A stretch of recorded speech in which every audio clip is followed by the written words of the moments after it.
This is the Worship Cafe. Today I'm just going to keep this simple.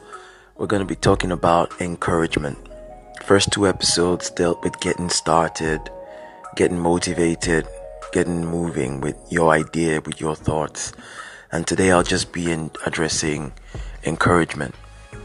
As a worship leader in my day-to-day, I often get to the points where it feels like it's the grind, like whatever I'm doing is having little or no impact. I'm getting little wins, small wins, but then getting knocked back by the things I consider to be challenges.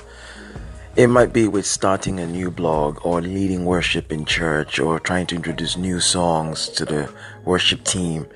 You might experience it with a shortage of musicians, trying to juggle all the time who's going to be around to help you in that process, or it's just not finding the right singers. Whatever it is you struggle with as a praise and worship leader, you often get to this point where you yourself need encouragement. The Bible says David encouraged himself in the Lord at some point where he had just come from battle, but then discovered that his home, where he thought was safe, had been raided, and his wife and children were taking, his soldiers' wives and children were taken captive, and he thought, my goodness, how could I have dropped the ball? And the people who were supposed to be working with him even talked of stoning him. I mean, what a place to be. Hopefully you're not going to be in David's scenario or situation anytime soon or ever. But that just kind of paints a mental picture of what it felt like to need encouragement. And what did David do? He encouraged himself in the Lord. So David sought God. He went to God in prayer. He found time to go into a solitary state, to just meditate and just ask God, what do I do? What's the direction? And he found encouragement from that. And by that, he was able to rise up and pursue and overtake and recover all. So as a worship leader, you'll get to a point where you've done everything by the book, you've done everything you know, and still things are not working. At that point, you need encouragement. And sadly, encouragement may not come from man. Encouragement may not come from the people you serve or serve with.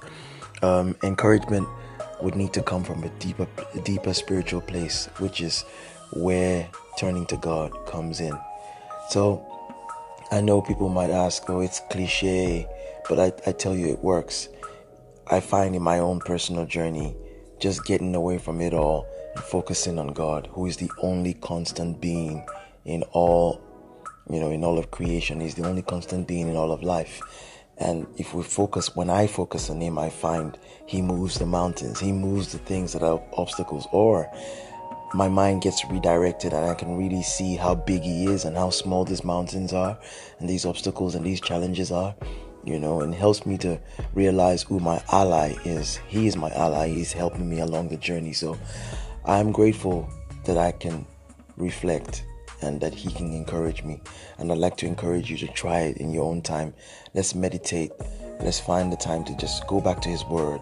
What does your word say about it? Or just what are you saying about it? And just listen intently in the place of prayer, and things hopefully will begin to get better. That's just been my rant on encouragement. This has been the Worship Cafe. This is Olan. God bless you. Speak to you next week.